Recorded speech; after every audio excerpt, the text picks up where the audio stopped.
think so. And now we're live. Thank you for watching. My name is Ibrahim Perez. And my name is Maria Kupari. And we have a guest. Ali Hutchins. Yes, we have a second guest for NYC Dancer episode 2. Episode 2, people. Welcome to the show. Come on, energy. So, we have this amazing guest. She came all the way from? Manhattan. All the way from Manhattan. So, a very long journey in the train. Not really. I meant to say, like, where are you from? Originally, where are you from? I'm from Alabama originally. My family owned a studio and I grew up there, and I danced in the local ballet company during high school. So That's what I'm talking about. Alabama in the house. Are dancers? My mom was a dancer. Oh, My dad played hockey and he's a chiropractor, not coordinated with like dancing. Oh, that worked perfect. But he could skate, yeah. So here we're gonna start talking about the show, and then just check if somebody's watching in Facebook. Yes, I will be. Thank you, YouTube. And guys, by the way, the NYC Dancer episode 1, 2, 3, and 300 or 5,000 that we're gonna do is gonna be in Spotify. So make sure you follow the podcast. Spotify? Yeah.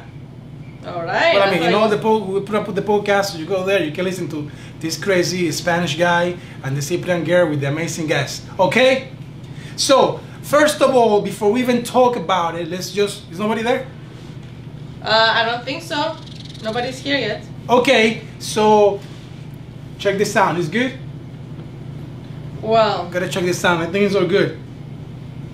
are you sure you turned it on? It's on, Maria. Just press the mute button there.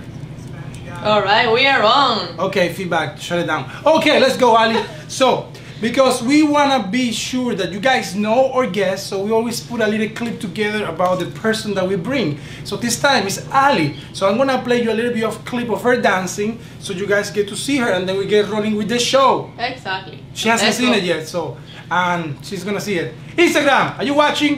No, you're not. Okay.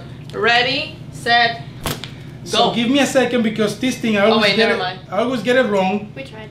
Okay, you try. Okay. You guys ready? Take the cue, and oh, all right. Okay, let's check her video.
What do you think, huh? That was me before. Get it going on. So, let's roll. First question, Maria.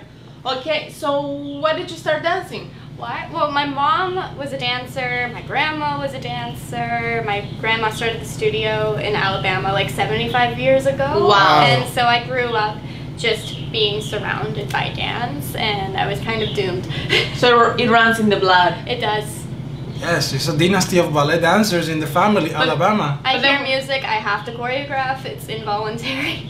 Okay, so you are into choreography too? Yeah. You know? Are you trying to work on that? Right now? No, not really. actively, no, not yet.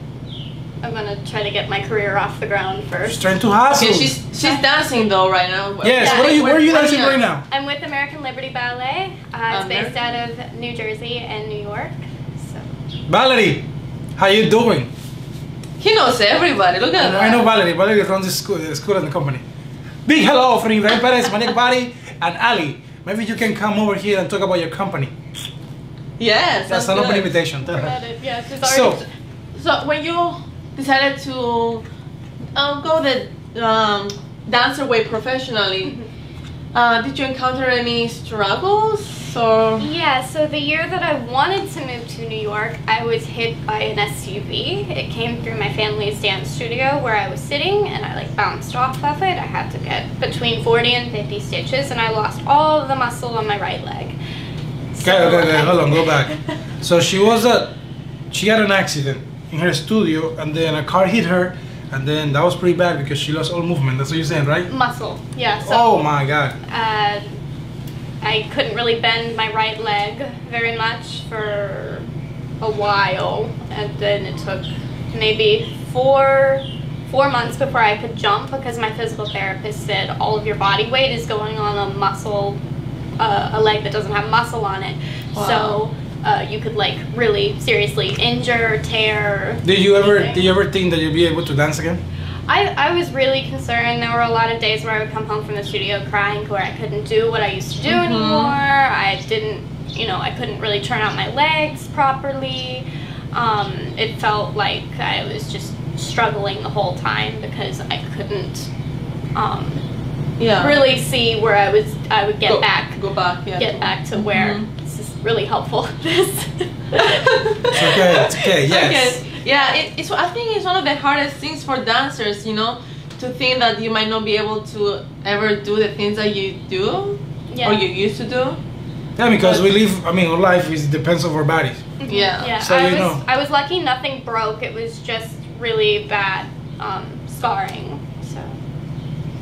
Well, I'm glad you're doing your thing.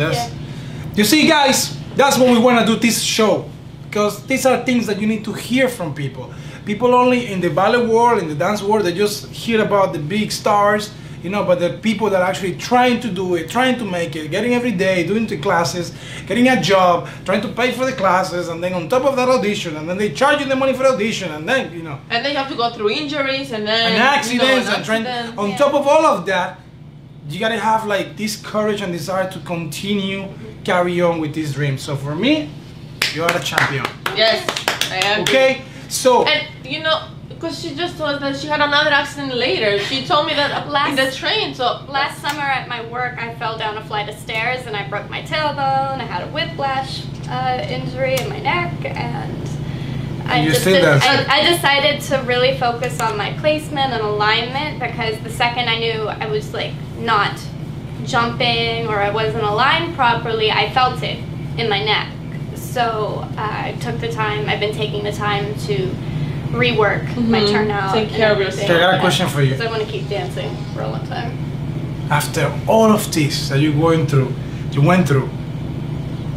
why keep going through? Because I love it. Like, why is it about dancing that you're willing to just fall down the stairs and go to class with crutches and with a... Why? Like, what is that? What is that?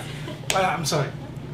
But what I mean to say, like, why do we do this? We're so masochists. Yeah. Are we? Yeah, we are. I guess we are. Dancers, we are a little bit. I don't know. Maybe, we have goals, and I feel like we're stubborn.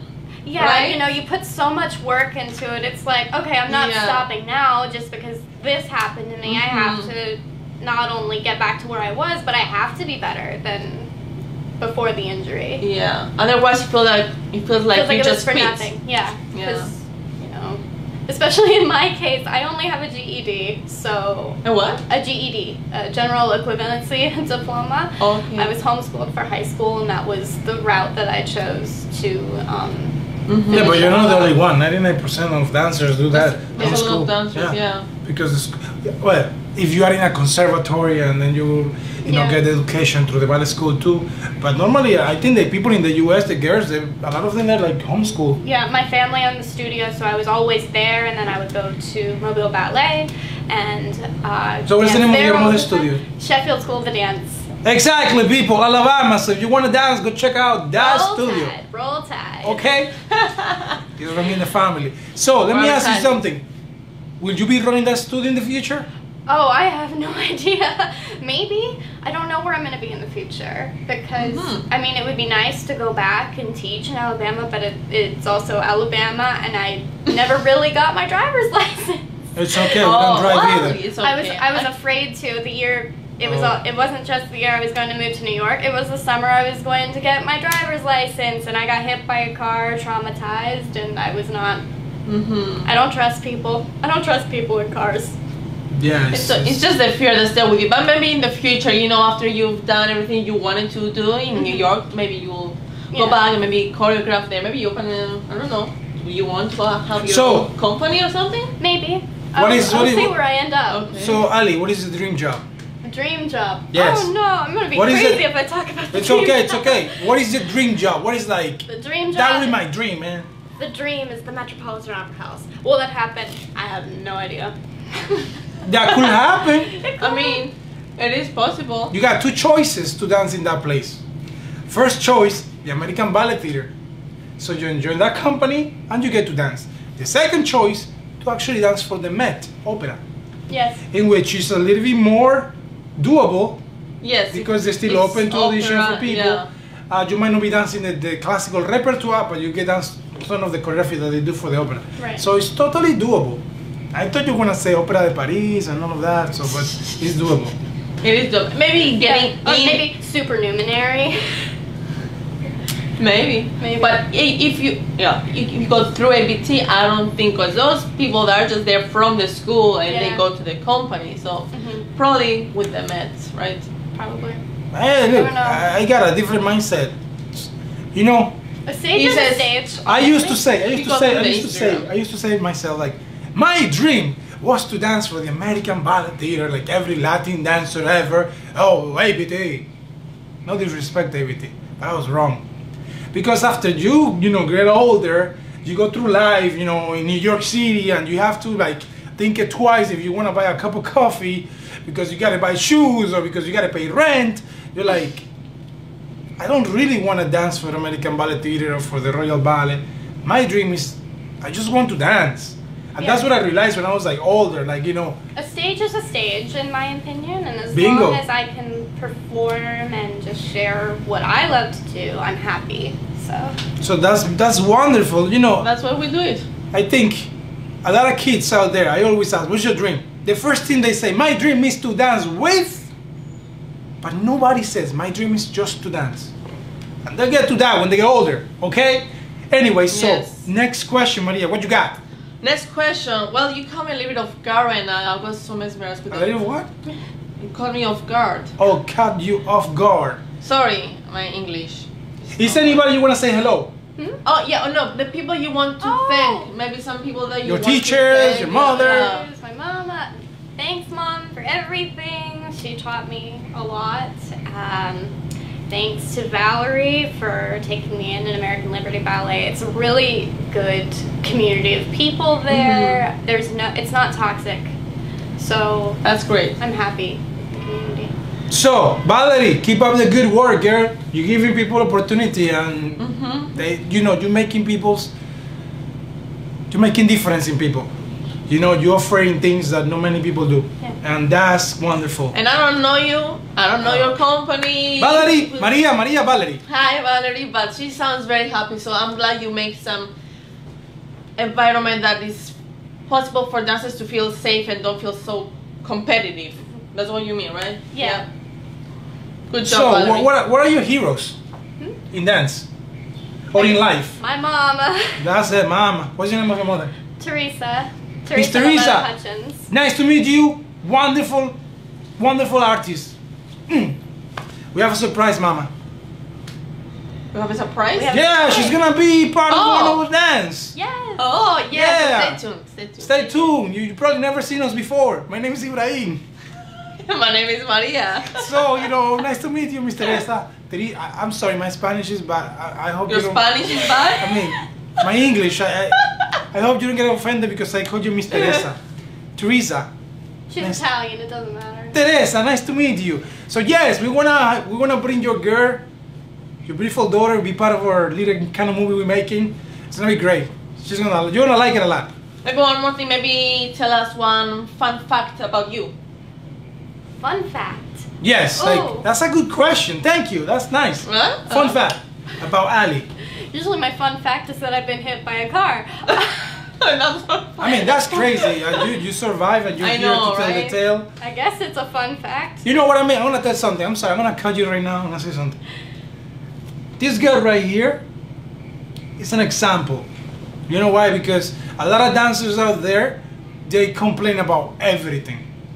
You know, and they're just like lucky that they haven't encountered something that hard like that, like being hit by a car and lose all your muscle inside of your body, and you don't even know if you're ever gonna dance. Yeah. And you see the scars on your legs, and you look at everybody else in the room that has like these perfect, unharmed legs, and you're just like, well, people are gonna look at my legs and be like, that's really ugly. And the thing is, like, what I feel is like these people will never understand that because they come from a different background and they have it all.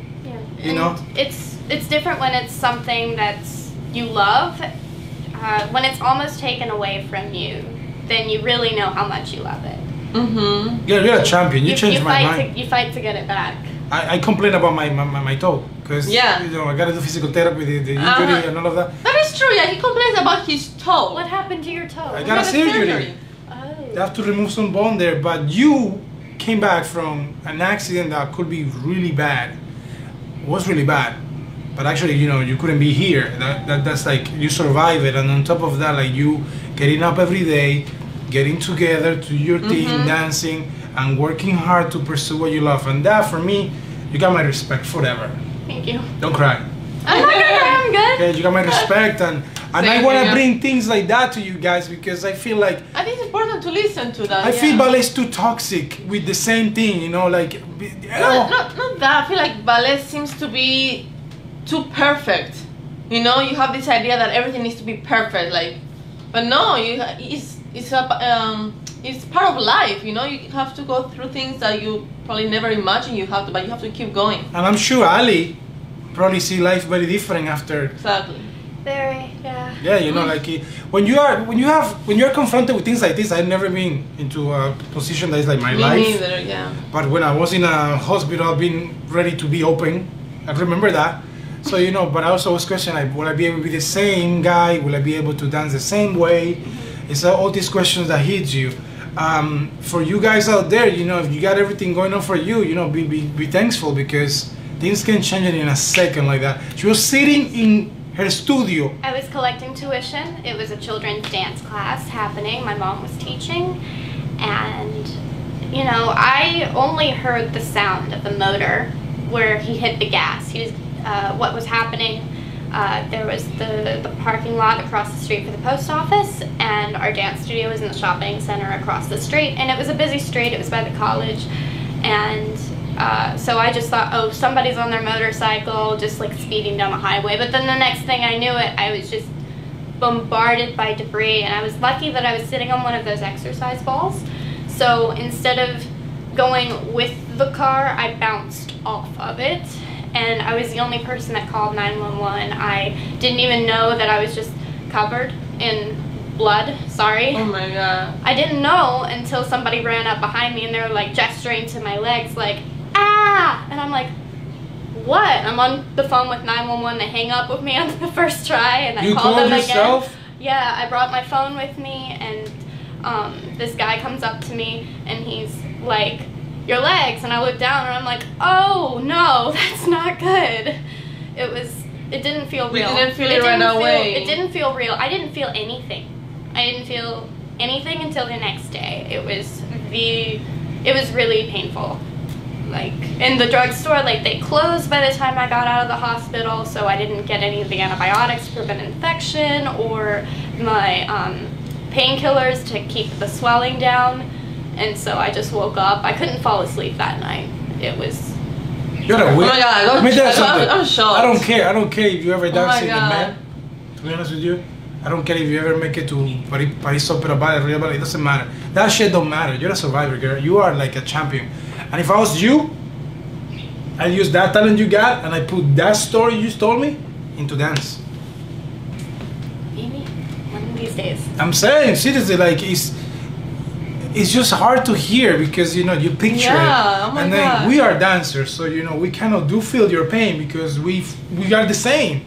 And then I don't know what I would do. I probably pass out. Yeah. I wouldn't be able to call 911. I'd be like, fainted. Well, the car was in the studio room, and what happened to the guy? Did he stay there helping? There were 4 people in the car, and they were all okay. We did lose one of the grandmothers of the children in the room, but all of the kids, they were sitting in a pike stretch, like this. The car hit a pipe in the wall and then bounced, but they all went back like this, so they were all unharmed. And my mom had jumped out of the way, and she'd been dancing her whole life like me, but she never had an injury, a knee injury, until the day that she jumped out, because she like tore her MCL. Wow. So this is what I had something in mind when you were talking. What happened? Did you find out what happened to the driver? I never found out if it was caused by epilepsy or a diabetic coma. They said it was a heart attack, but he was walking around afterwards. We don't know. Wow. Anyway, don't think about that anymore. Thank you for sharing, because that's amazing. That story shocked me a little bit. You're telling me, I get like goosebumps right now. Yeah. I'm not complaining at all. You should be my teacher. Should give me classes to get over that. Yeah. It was. I'm sure it was harder, like mentally. It was very hard. I was diagnosed with PTSD, and I went to therapy, but it was mostly just like talking about it that helped. So having a good support network. If you're ever in something like that, you need to have friends and family that can like help you out. You have to talk about it. It's the only way to get it to stop playing over and over in your head, because when you go through something traumatic like that, it doesn't stop. You can't control it. Like if you hear if you hear a sound that's similar to it, it can like just cause you to relive it. Yeah. So I'm still to this day uncomfortable when I hear the sound of an engine revving up. I like look around like to make sure that nothing's coming my way. But even if I'm on like the 3rd floor of a building, not on the ground floor, I still don't like the sound. It doesn't make it play over again, but it's still jarring. Yeah. So while you guys working, I want to change the subject because I don't want you to keep talking about it. I know. Because it's great, you share it, but you hear, and there's just a bad memory. Let's put it that way. Yeah. So what you guys working with Valerie right now? Oh yes, she was actually talking to me about it on the train, because I met her on the Times Square. I was waiting here, people, because they didn't make it on time. I apologize. But I wanted to make sure she didn't get lost with the train, so sometimes. But I wasn't clear. I didn't give her like good directions, so I'm sorry. Yeah, you were like, get off at this station, and the way we were Google Maps tells me to get on this train and then transfer to the same line train to get back. I'm confused. I'm so sorry. But I'm glad I was coming from Times Square, so I met her there, and she was telling me about this ballet that Valerie. Joan Liu is choreographing. Yeah, it's her first full-length ballet, and it's kind of a neoclassical. There's some little jazzy moments in there. If you could see in that little compilation clip in the beginning, I used to do jazz dancing. Just a jazzlerina first. Jazzarina, yeah. Somebody's watching live. That was my Instagram before I was Average Bunhead. Now it's Oh yes, tell them your Instagram. I am Average Bunhead, and it's not a hairstyle; it's a lifestyle. So Average, yeah. I will tag you. I'll put you so people can see it. Yeah. So I can still pull this back, but it's not really like my old. It's not my old hairstyle that I used to wear everywhere anymore. Can you tell what you're working for? Yes, I have a lot of different roles in there. I'm in the big group numbers. I've got a solo. I'm in a trio. I'm in a couple duets. So when is this When is it happening? When is the show? The show is in June. We've got some other promo shows coming up. I have to like look up the exact dates of all of those. So guys, if you're in New York City and you're gonna see Ali performing live, make sure you go check out Liberty Ballet. American Liberty Ballet. American, yeah. Yes, Valerie. We give you a shout out. Yes, Valerie. Joan, give you a shout out. So yeah, go check it out. So it'll be great. And also, she'll be working for us too. I mean, not for us, with us. Yeah. We're working on that thing, the pirate thing that we're trying to do. Yeah, with the pirate thing we've been talking to you about for a while. So for a while, but it's a long process because it's just 2 people doing all of this. But it's a role there that you're gonna be doing. It's gonna be in a tavern. It's gonna be a very nice dance there. Yeah. So you're gonna be there. But I don't know when yet because we still have to figure out much, but you're gonna get there. We're gonna rehearse. I'm gonna film it. So that's pretty much. Is anything okay? You wanna say hello to somebody? You know, hey, you know, this is the time. Tell them what you think. Oh, hi. I don't know. You know, your friends, your roommate. Yeah. Hey, hello, Johnny. Hey. Or maybe the people Hi, that were next to Gabby. you. Hi, Laura, if you're seeing this. Hi, Miss Dari. How are y'all? I don't know. I have a lot of friends. So say it. You say hello to people. Tell I'm them. gonna say yeah. Hi, Lizzie. Hi, Dad. Hi, Colin. How are y'all? Love you. Mwah. Yes. And we're sorry we forgot anybody. We caught her off guard, sorry. It's okay. Yes. I wasn't prepared for shout-outs. It's okay. It's okay. You know, yeah. My mother is always watching, but right now she's probably picking up my And ear. my sister is watching. Hello, Lito. Thank you for watching. #1 fan. She's number one fan. Yeah, my sister always watching it. She's always watching. Like she's like obsessed with my personality. You know, she loves too much. Thank you for watching, Lito. Well, I Anyway, feel so like we have to kind of wrap it up a little bit because yeah, we gotta work. We gotta do yes, things. The thing is that we want to keep this show live, okay? That's the yes, thing. drink your tea. So, hey Antonio, thank you for watching. I appreciate you from Instagram. Thank you for watching. Thank you for watching. And thank you everybody for watching. This is Ali with her username for Instagram. It's Average Banhead. You can follow her. And she's NYC Dancer episode 2. Okay, amazing person. Going through amazing things in her life, and she keep doing what she loves. Exactly, that was and amazing. that's what matters. That's what counts. Okay, so big titles and big tours and big contracts doesn't really matter sometimes. It's just the kind of people you are and how hard you're working for what you want to get. Exactly. Okay. So episode 2 is coming to the end. If you are watching and you want to be part of this, send us a message and we'll be in touch with you. Yes, guys. if you want to be part of this, let us know. You know, we want to open the doors for people to come and share their stories. Exactly. You know, get to tell people why they love dancing so much. Ali, if you can put dance or the love for your dance, hold on, live video. I always messed up, so apologize. If you can put in one word. Put in one word. Your what love. dance represents to you? Which one will it be? Passion. Passion. Pasión. La pasión. Pathos in Greek. Pathos. Okay. Anyway, so guys, thank you for watching. Thank you very much, Ali, for being Thank you very here. much. I Thank you for appreciate having you. me. No problem. Anytime. Just let me know in advance when you knock the door. Yeah. What? You know, Just shoot them a message. so They're you know, very nice people. you know, come over and just say, knock the door first, or text me. Don't come like that, cause I might come and I'm gonna be like fixing my hair and you know what I mean. My studio is my house, okay? For those of you who don't know, apartment studio become a TV studio. Yeah, New York City is expensive, sorry. Yeah, we don't have the time or the resources to be renting a big studio, so we'll do it here. Anyway, so Ibrahim Perez. And Maria Kupari and Ali Hutchins. So thank you so much for watching, guys. we will be signing out. So we wish you a beautiful day and keep dancing and keep love dancing. Yes, so right now I'm just going to sign out. Have a good day, guys. Thank you for watching. Bye.